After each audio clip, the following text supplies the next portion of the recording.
बीमारी वही है जहां भारतीय जनता पार्टी ने अपने चेयरमैन या मेयर बैठाए हुए हैं। पार्टी की तैयारी है, जिस समय तारीख आएगी हमारी पार्टी पूरी जिम्मेदारी से चुनाव लड़ेगी। ये बीजेपी के कई मॉडल थे, सब मॉडलों को फेल कर दिया मैनपुरी मॉडल ने। सड़कों का बजट रोक दिया, बिजली का बजट रोक दिया। जश्न मनाने की तैयारी में है ये सरकार। जश्न अच्छा मनाती है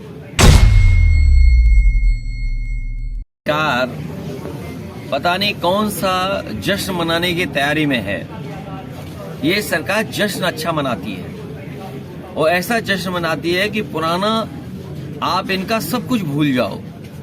मेरे पत्रकार साथियों, आपको याद होगा किसी सरकार ने एक बहुत बड़ी इन्वेस्टमेंट मीट की थी जिसमें देश के बड़े बड़े इन्वेस्टर्स आए थे, देश के सबसे बड़े उद्योगपति आए थे और हालांकि उन्होंने भाषण भी दिया था।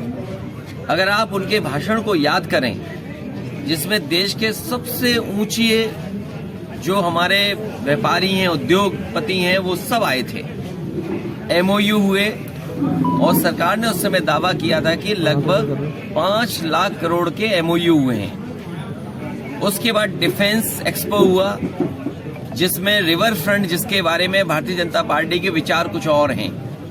रिवर फ्रंट को जहां ये जांच के दायरे में लाते हैं, वहीं आपको याद होगा कि डिफेंस एक्सपो जब हुआ तो एयरफोर्स और नेवी के सभी अधिकारियों को वो रिवर फ्रंट दिया गया था।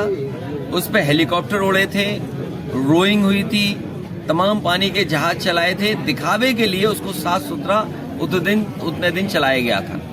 इधर भारतीय जनता पार्टी ने ग्रुप ऑफ मिनिस्टर्स और ग्रुप ऑफ अधिकारियों को बना करके इन्होंने दुनिया के अलग अलग हिस्सों में भेजा है। कोई किसी हिस्से में गया, कोई अमेरिका में गया, कोई यूरोप में गया, कोई इंग्लैंड गया, कोई ऑस्ट्रेलिया गया।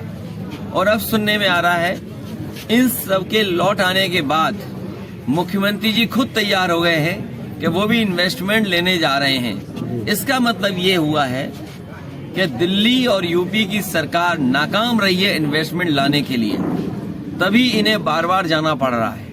अगर इन्वेस्टमेंट पहली बार आया होता तो उद्योगपति अपने आप इन्वेस्ट कर रहे होते। जब पहली बार नहीं आया, डिफेंस एक्सपो में नहीं आया, तब इन्होंने मजबूरी में अपने मंत्रियों का ग्रुप बना करके दुनिया में भेजा। मुझे लगता है वो केवल इनवाइट करने गए हैं, इन्वेस्टमेंट लेने नहीं गए। और इन्वेस्टमेंट के साथ साथ अब मुख्यमंत्री भी तैयारी कर रहे हैं। पहले ये सरकार बताए कि किस इंडस्ट्रियल पॉलिसी के तहत इन्वेस्टमेंट आने वाला है।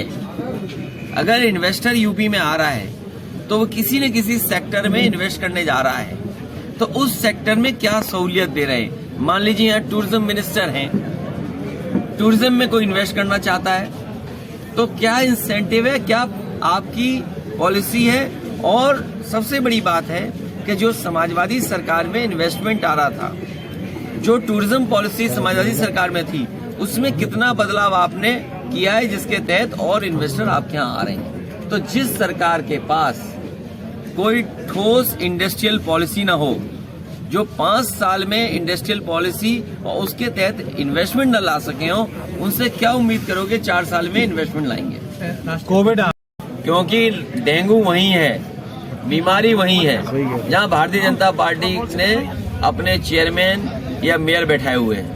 जी, नगर निकाय को लेकर आपकी क्या तैयारी है? चुनाव को उलझाए हुए हमारी हैं। पार्टी की तैयारी है, जिस समय तारीख आएगी हमारी पार्टी पूरी जिम्मेदारी से चुनाव लड़ेगी। सिंबल पर आरजेडी के सीनियर नेता ने बोला है कि भारत अब रहने लायक नहीं है सुरक्षित देश। जहाँ सिंबल पे वहाँ सिंबल पे, जहाँ हमें सिंबल नहीं देना वहाँ नहीं सिंबल देना। राजनीतिक परिस्थितियाँ जैसी होंगी उस हिसाब से समाजवादी पार्टी फैसला लेगी, लेकिन सिंबल पे चुनाव लड़ेगी।